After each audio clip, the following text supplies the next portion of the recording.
All, welcome back to my channel. ಇದು Sunday vlog ಆಗಿರುತ್ತೆ. So ಅಮ್ಮನ ಮನೆಯಿಂದ ಹಸ್ಬೆಂಡ್ ಮನೆಗೆ ಹೊರಟಿದ್ದಾಗಿತ್ತು. ಬೆಳಗ್ಗೆನೇ ಎದ್ದು ಪೂಜೆ ಎಲ್ಲ ಮುಗಿಸಿದ್ದಾಗಿತ್ತು. ಅಮ್ಮ ಟಿಫನ್ಗೆ ಉಪ್ಪಿಟ್ಟು ಮಾಡಿದ್ದು ನೋಡ್ತಾ ಇರ್ಬೋದು. ನನ್ನ ಒಂದು ಬಾಣಂತನ ಮುಗಿಸ್ಕೊಂಡು ಹಸ್ಬೆಂಡ್ ಮನೆಗೆ ಹೊರಟಿದ್ದೇನೆ. ಸೊ 9 ತಿಂಗಳು ಹೇಗೆ ಕಳೀತು ಅಂತ ಅರ್ಥ ಆಗ್ತಾಯಿಲ್ಲ, ಗೊತ್ತೇ ಆಗ್ತಾಯಿಲ್ಲ. ಒಂದು ಸ್ವಲ್ಪ ತುಂಬಾ ಬೇಜಾರು ಅನ್ನೋದು ಇದೆ, ಖುಷಿನೂ ಇದೆ, ಒಂದು ಕಡೆ ದುಃಖನೂ ಇದೆ, ಎಲ್ಲ ಮಿಕ್ಸಡ್ ಫೀಲಿಂಗ್ ಇದೆ. ಹಾಗೆ ಟಿಫನ್ ಕೂಡ ನಾನು ಕೂಡ ರೆಡಿಯಾಗಿತ್ತು, ಟಿಫಿನ್ ಕೂಡ ಆಯಿತು. ಹಾಗೆ ಪಾಪುಗೆ ದೀಪು ಮತ್ತು ಅಮ್ಮ ಸ್ನಾನ ಮಾಡಿಸ್ತಾಯಿದ್ರು. ಒಂದು ಖುಷಿ ಮೂಮೆಂಟ್ಸನ್ನು ಕೂಡ ಒಂದು ಸ್ವಲ್ಪ ಕ್ಯಾಪ್ಚರ್ ಮಾಡಿಟ್ಕೊತಾ ಇರ್ತೀನಿ. ಅದನ್ನೆಲ್ಲ ನಿಮ್ಗಳ ಜೊತೆನೂ ಶೇರ್ ಮಾಡ್ತೀನಿ. ಎಲ್ಲ ಹೆಣ್ಮಕ್ಳಿಗೂ ಕಂಫರ್ಟ್ ಪ್ಲೇಸ್ ಅಂತ ಅಂದರೆ ಅಮ್ಮನ ಮನೆಯೇ ಆಗಿರುತ್ತೆ. ಎಸ್ಪೆಷಲಿ ಈ ಒಂದು ಬಾಣಂತನದ ಟೈಮ್ ಅಂತ ಅಂದಾಗ ಇದು ಒಂದು ಹೊಸ ತಿರುವು ಅಂತಲೇ ಅನ್ಬೋದು. ಬಾಣಂತನ ಮುಗಿಸ್ಕೊಂಡು ಹಸ್ಬೆಂಡ್ ಮನೆಗೆ ಹೋಗುವಂಥ ಟೈಮ್.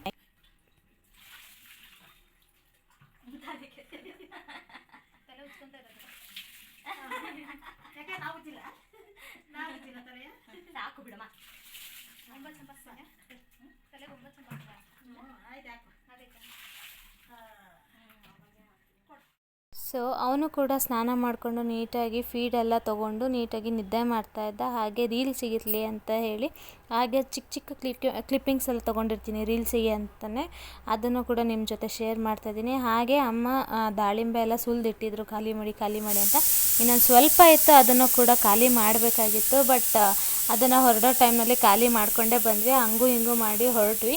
ಬೆಳಗ್ಗೆ ಅಂದ್ಕೊಂಡಿದ್ದ ಟೈಮೇ ಬೇರೆ ಆಗಿತ್ತು, ನಾವು ಹೊರಟಿದ್ದ ಟೈಮೇ ಬೇರೆ ಆಗೋಗಿತ್ತು. ಸೊ ಎಲ್ಲಾದರೂ ಹೊರಟಾಗಲಿ ಈ ಥರ ಆಗುತ್ತೆ, ಏನೂ ಮಾಡೋದಕ್ಕಾಗೋದಿಲ್ಲ. ಸೊ ಒಂದು ಗಾದೆ ಮಾತೇ ಇದೆ, ನಮ್ಮವ್ರನ್ನ ನೆಚ್ಕೊಳ್ಳೋದಕ್ಕಿಂತ ಅನ್ನಿಗರ ಉತ್ತಮ ಅಂತ. ಒಂದೊಂದು ಸತಿ ಅದು ನಿಜ ಆಗಿರುತ್ತೆ, ಒಂದೊಂದು ಸತಿ ಎಲ್ಲೋ ಕರ್ಕೊಂಡು ಹೋಗ್ತಾರೆ ಇವತ್ತು.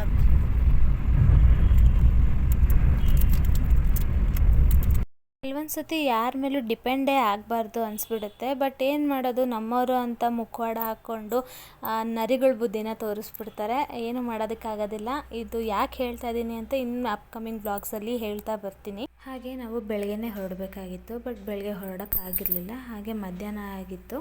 ಹಾಗೆ ನಾನು ಕೂಡ ಊಟ ಕೂಡ ಮುಗಿಸ್ಕೊಂಡಿದ್ದೆ. ಹಾಗೆ ಪಾಪುಗೂ ಮತ್ತು ತಿರ್ಗಿ ಏನು ತಿನ್ಸೋದಕ್ಕಾಗೋದಿಲ್ಲ ಅಂತೇಳಿ ಮನೇಲಿ ಅಮ್ಮನ ಮನೆಯಿಂದನೇ ಆ್ಯಪಲ್ನ ಸ್ಟೀಮ್ ಮಾಡಿಕೊಂಡು ನೀಟಾಗಿ ಸ್ಮ್ಯಾಶ್ ಮಾಡಿಕೊಂಡು ಅದನ್ನು ತೊಗೊಂಬಂದಿದ್ವಿ, ಬಾಕ್ಸಿಗೆ ಹಾಕ್ಕೊಂಡಿದ್ವಿ.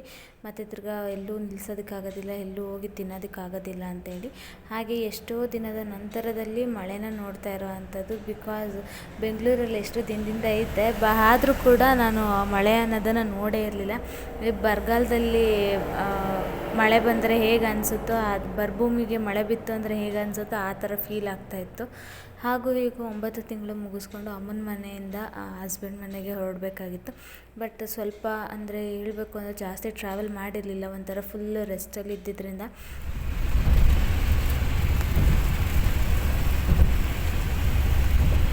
ಬೇಗ ಬಾಯಲ್ಲಿ ಇಟ್ಕೋಬಾರ್ದು.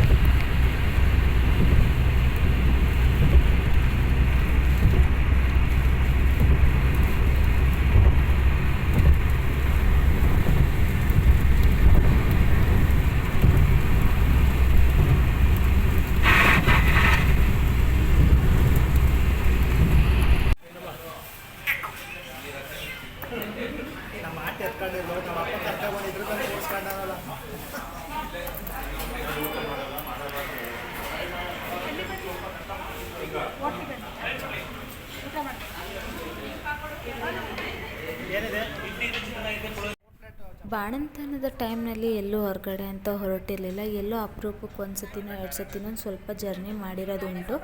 ಹಾಗೆ ಈ ಮಳೆನೂ ಕೂಡ ನೋಡ್ತಾ ಇದ್ರಿ ಅಲ್ವಾ, ಬರಭೂಮಿಗೆ ಹೇಗೆ ಮಳೆ ಬಿತ್ತು ಅಂದರೆ ಎಷ್ಟು ಖುಷಿ ಆಗುತ್ತೋ ಅದೇ ಥರ ಅನ್ನಿಸ್ತಾ ಇತ್ತು. ಬೆಂಗಳೂರಲ್ಲಿ ಒಂದು ದಿನವೂ ಅಷ್ಟು ಚೆನ್ನಾಗಿದೆ ಅಂತ ಮಳೆನೂ ನೋಡಿರಲಿಲ್ಲ. ಹಾಗೆ ತಂಪು ವಾತಾವರಣ ಸಖತ್ತಾಗಿತ್ತು. ಹಾಗೆ ಬಿಸಿಲಲ್ಲಿ ಹೆಂಗಪ್ಪ ಹೋಗೋದು, ಈ ಹಬ್ಬೆಯಲ್ಲಿ ಹೆಂಗಪ್ಪ ಹೋಗೋದು ಅನ್ನಿಸ್ತಾ ಇತ್ತು. ಅದರಲ್ಲೂ ಮಕ್ಕಳನ್ನು ಕರ್ಕೊಂಡು ಹೋಗೋದು ಅಂತ ಅಂದರೆ ಇನ್ನೂ ಸಿಕ್ಕಾಪಟ್ಟೆ ಟೆನ್ಷನ್ ಸ್ಟಾರ್ಟ್ ಆಗಿಬಿಡುತ್ತೆ. ಯಾಕಂದರೆ ನಮಗೆ ಆ ಒಂದು ಹಬೆ ಆಗಿರ್ಬೋದು, ಬಿಸಿಲಾಗಿರ್ಬೋದು ತಡ್ಕೊಳಕ್ಕಾಗ್ತಾಯಿರಲ್ಲ. ಮಕ್ಕಳು ಇನ್ನೂ ಇರಿಟೇಟಾಗಿ ಎಲ್ಲಿ ಕಿರಿಕಿರಿ ಆಗೋಗ್ತಾರೋ, ಕ್ರ್ಯಾಂಕಿ ಆಗೋಗ್ತಾನೋ ಅಂತ ಅಂದ್ಕೊಂಡಿದ್ದೆ. ಹಾಗೆ ನೋಡ್ತಾ ಇರ್ಬೋದು, ನಾವಿಲ್ಲಿ ಊಟಕ್ಕೂ ಕೂಡ ನಿಲ್ಲಿಸಿದ್ವಿ. ಹಾಗೆ ಪಾಪುಗೆ ನಾವೇನು ತಿಂತಾಯಿದ್ವೋ ಅದನ್ನೇ ಒಂದು ಸ್ವಲ್ಪ ತಿನ್ನಿಸ್ಕೊಂಡು ಕರ್ಕೊಂಡು ಹೋಗ್ತಾಯಿದ್ವಿ. ಬಿಕಾಸ್ ನಾವು ಆಫ್ಟರ್ನೂನ್ ಅನ್ನೋಷ್ಟತ್ರಲ್ಲೇ ಮನೆ ರೀಚ್ ಆಗಬೇಕಾಗಿದ್ದು ಹೇಳಬೇಕು ಅಂತ ಅಂದರೆ, ಬಟ್ ಆ ಒಂದು ಟೈಮ್ನಲ್ಲಿ ರೀಚ್ ಆಗೋಕ್ಕಾಗಲಿಲ್ಲ. ಹಾಗೆ ಈ ಒಂದು ವಿಡಿಯೋ ಏನಿದೆ ಅದನ್ನು ನಾನು ಇನ್ಸ್ಟಾಗ್ರಾಮ್ ರೀಲ್ಸಿಗೋಸ್ಕರ ಒಂದು ಸ್ವಲ್ಪ ಮಾಡ್ಕೊಂಡಿದ್ದೆ, ಆ್ಯಡ್ ಮಾಡ್ತಾಯಿದ್ದೀನಿ.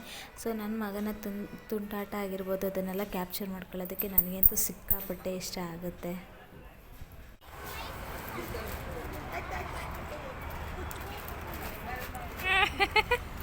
ತಿಂದ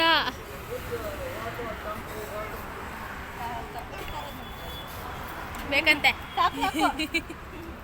ನೋಡ್ತವ್ರೆ.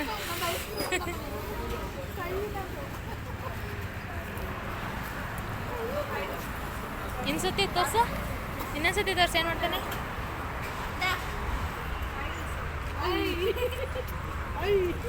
ಬೇಕಂತ ಆ ವೆದರಲ್ಲೂ ಆ ಒಂದು ವ್ಯೂ ಅಂತೂ ಸಿಕ್ಕಾಪಟ್ಟೆ ಚೆನ್ನಾಗಿ ಕಾಣಿಸ್ತಾ ಇತ್ತು ಇಲ್ಲಿ ಅಂತೇಳಿ ಒಂದು ಸ್ವಲ್ಪ ಈ ಒಂದು ವಿಡಿಯೋ ಕೂಡ ಕ್ಯಾಪ್ಚರ್ ಮಾಡ್ಕೊಂಡಿದ್ದೆ. ಹೋಪ್ಸು ಎಲ್ಲರಿಗೂ ನನ್ನ ಒಂದು ಈ ವ್ಲಾಗ್ ಇಷ್ಟ ಆಗ್ತಾ ಇದೆ ಅಂತ. ನನ್ನ ಮಗಂದು ಸ್ಟೈಲು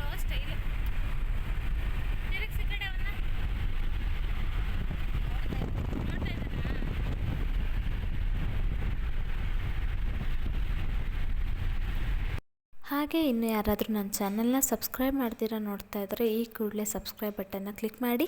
ಹಾಗೆ ಪಕ್ಕದಲ್ಲೇ ಇರೋವಂಥ ಬೆಲ್ಲೈಕನ್ನ ಕೂಡ ಆ್ಯಕ್ಟಿವ್ ಮಾಡ್ಕೊಳ್ಳೋದನ್ನು ಮರಿಬೇಡಿ. ಹಾಗೆ ಪೂರ್ತಿ ವ್ಲಾಗನ್ನು ನೋಡಿ ಇಷ್ಟ ಆಗಿತ್ತು ಅಂದರೆ ಕಮೆಂಟ್ ಕೂಡ ಮಾಡೋದನ್ನು ಕೂಡ ಮರಿಬೇಡಿ. ಹಾಗೆ ಶೇರ್ ಮಾಡೋದನ್ನು ಕೂಡ ಮರಿಬೇಡಿ. ಹಾಗೆ ಈ ಒಂದು ವ್ಲಾಗ್ ಎಲ್ಲ ಇಷ್ಟ ಆಗ್ತಿದೆಯಾ ಇಲ್ವಾ? ಹಾಗೆ ನನ್ನ ಒಂದು ಚಾನಲಲ್ಲಿ ಬೇರೆ ಯಾವ ರೀತಿಯಾದ ವೀಡಿಯೋಸ್ನ ನೋಡಬೇಕು ಅಂತ ಇಷ್ಟಪಡ್ತೀರೋ ಅದನ್ನು ಕೂಡ ಕಮೆಂಟ್ ಮೂಲಕ ತಿಳಿಸೋದನ್ನು ಮರಿಬೇಡಿ. ಹಾಗೆ ಇನ್ನೇನು ಆಲ್ಮೋಸ್ಟ್ ಮನೆ ಹತ್ತತ್ರ ಬಂದಾಗಿತ್ತು ನಾವು. ಹಾಗೆ ಮನೆಯಲ್ಲಿ ನಾವು ಮಧ್ಯಾಹ್ನನೇ ರೀಚ್ ಆಗಬೇಕಾಗಿದ್ದು. ಹಾಗೆ ಒಂದು ಲಗೇಜಸ್ ಏನಿತ್ತು ಅದನ್ನು ನಾವು ಫಸ್ಟೇ ಕಳಿಸ್ಕೊಟ್ಬಿಟ್ಟಿದ್ವಿ. ಬಟ್ ಅದು ಬರೋ ಅಷ್ಟೊತ್ತಿಗೆ ಲೇಟ್ ಆಗಿತ್ತು. ಅಷ್ಟೊತ್ತಿಗೆ ಏನೇನೋ ಶಾಸ್ತ್ರ ಇದೆಯೋ ಅದನ್ನೆಲ್ಲ ಮುಗಿಸ್ಕೋಬೇಕಾಗಿತ್ತು. ಅಂದರೆ ಮಗು ಹಾಗೆ ಬಾಣಂತಿನ ಹೇಗೆ ಮನೆಗೆ ಒಳಗೆ ಕರ್ಕೋಬೇಕಾಗುತ್ತೆ ಅಂತೇಳಿ. ಬಿಕಾಸ್ ಇಲ್ಲಿ ಯಾರೂ ಇರಲಿಲ್ಲ, ನಾವಿಬ್ಬರು ಬಿಟ್ಟರೆ. ಅದರಿಂದಾಗಿ ಹಸ್ಬೆಂಡೇ ಒಂದು ಸ್ವಲ್ಪ ವೀಡಿಯೋ ಕೂಡ ಕ್ಯಾಪ್ಚರ್ ಮಾಡಿ.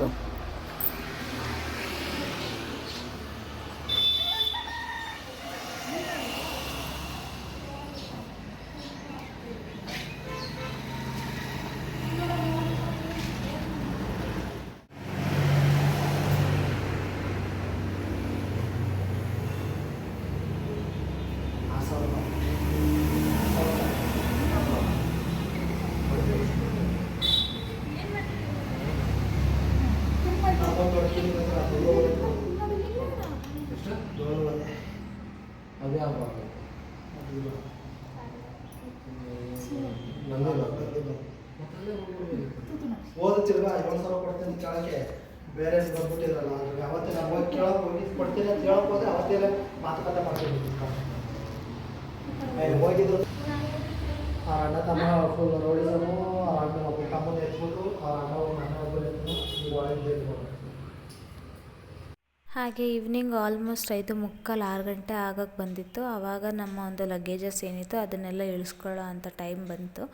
ಹಾಗೆ ನಾವು ಆ ಮನೆ ಕ್ಲೀನ್ ಮಾಡ್ಕೊಳ್ಳೋದು ಸಿಕ್ಕಾಪಟ್ಟೆ ಇತ್ತು. ಬಿಕಾಸ್ ಅವ್ರ ಮದುವೆ ಆಗಿದ್ರು ಕೂಡ 9 ತಿಂಗಳು. ಯಾಕಂದರೆ ನನ್ನ ಒಂದು ಡೆಲಿವರಿ ಆಗಿದ ತಕ್ಷಣ ನಾನು ಬೆಂಗಳೂರಿಗೆ ಬಂದುಬಿಟ್ಟೆ. ಹಾಗೆ ಅವರು ಅಂಗಡಿ ಹಾಗೆ ಮನೆ ಎಲ್ಲ ಶಿಫ್ಟ್ ಮಾಡಿಕೊಂಡು ಮೈಸೂರಿಗೆ ಬಂದಿದ್ದು. ಮೈಸೂರು ಅನ್ನೋದಕ್ಕಿಂತ ಶ್ರೀರಂಗಪಟ್ಟಣಕ್ಕೆ ಬಂದಿರೋ ಅಂಥದ್ದು. ಹಾಗೆ ಬ್ಯಾಚುಲರ್ಸ್ ಹೇಗಿರ್ತಾರೆ, ಹಾಗೆ ಮನೇನ ಹೇಗೆ ಇಟ್ಕೊಂಡಿರ್ತಾರೆ, ಅವ್ರು ಎಷ್ಟೇ ಕ್ಲೀನ್ ಮಾಡ್ಕೊಂಡಿದ್ರು ನಾವು ಡೀಪ್ ಕ್ಲೀನ್ ಮಾಡಿದ್ರೇ ಅದು ಒಂದು ಮನೆ ಲಕ್ಷಣಕ್ಕೆ ಬರೋ ಅಂಥದ್ದು. ಅದರಿಂದಾಗಿ ಇದ್ದಂಥದ್ದು ಒಂದೇ ದಿನ, ಬಿಕಾಸ್ ಸಂಡೇ. ಹಾಗೆ ಮಂಡೇ ಮತ್ತೆ ತಿರ್ಗಾ ದೀಪು ಹಾಗೆ ನಮ್ಮಮ್ಮ ವಾಪಸ್ ಹೋಗಬೇಕಾಗಿತ್ತು. ಬಿಕಾಸ್ ಅವ್ರಿಗೂ ಕೆಲಸ ಕಾರ್ಯ ಅನ್ನೋದಿರುತ್ತೆ, ಯಾವಾಗಲೂ ನಮ್ಮನ್ನೇ ನೋಡ್ಕೊಂಡಿರೋದಕ್ಕಾಗೋದಿಲ್ಲ ಅಲ್ವಾ.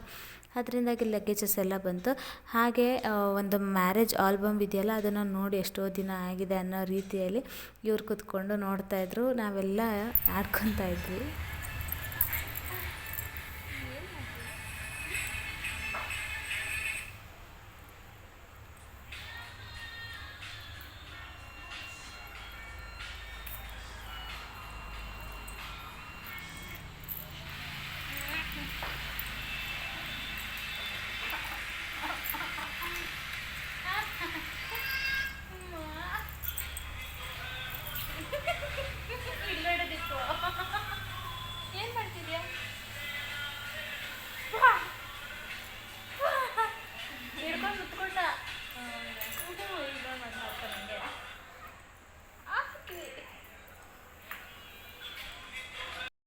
ಹಾಗೆ ಸ್ವಲ್ಪ ಹೊತ್ತು ಕೂತ್ಕೊಂಡು ಹಾಗೂ ಹೀಗೂ ಮಾಡಿಕೊಂಡು ಕೆಲಸನ ಸ್ವಲ್ಪನೇ ಸ್ಟಾರ್ಟ್ ಮಾಡ್ಕೊಂಡ್ವಿ. ಬಟ್ ಮನೆ ಒಳಗೆ ಹೋಗಿ ಆ ಒಂದು ಕೆಲಸನ ಎಲ್ಲಿಂದ ಸ್ಟಾರ್ಟ್ ಮಾಡೋದು ಅನ್ನೋದೇ ನಮಗೆ ತಲೆ ಕೆಟ್ಟೋಗ್ಬಿಟ್ಟಿತ್ತು. ಬಿಕಾಸ್ ಆ ಲೆವೆಲಿಗಿತ್ತು. ಅದರಲ್ಲೂ ಅಲ್ಲದೆ ಅಮ್ಮ ಹಾಗೂ ದೀಪು ಇದರಿಂದ ನನಗೆ ಸ್ವಲ್ಪ ಹೆಲ್ಪ್ಫುಲ್ ಆಯಿತು. ನಾನು ರೂಮ್ ಕ್ಲೀನ್ ಮಾಡ್ಕೊತೀನಿ ಪಾಪು ನೋಡಿಕೊಂಡು ಅಂತ ಅಂದೆ.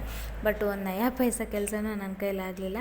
ಹಾಗೂ ಹಿಂಗೂ ಅಮ್ಮ ಡೀಪ್ ಕ್ಲೀನ್ ಮಾಡಿಕೊಟ್ರು. ಹಾಗೆ ನನ್ನ ತಂಗಿ ಡಸ್ಟಿಂಗ್ ಮಾಡಿ ನೀಟಾಗಿ ಕಸ ಗುಡಿಸಿ ನೆಲ ಒರೆಸ್ಕೊಟ್ಲು. ಹಾಗೂ 3:30 ಆಗಿತ್ತು ನೈಟ್ ಮಲ್ಕೊಳ್ಳೋ ಅಷ್ಟೊತ್ತರಲ್ಲಿ ಅಮ್ಮ ಪೂರ್ತಿಯಾಗಿ ಮನೇನ ಕ್ಲೀನ್ ಮಾಡಿಕೊಡ್ಬೇಕಾಗಿತ್ತು. ಇದ್ದಿದ್ದು ಒಂದೇ ದಿನ. ಹಾಗೆ ಈ ಒಂದು ವ್ಲಾಗನ್ನು ಇಲ್ಲಿಗೆ ಏನು ಮಾಡ್ತೀನಿ, ನೆಕ್ಸ್ಟ್ ವ್ಲಾಗಲ್ಲಿ ಮೀಟ್ ಮಾಡ್ತೀನಿ.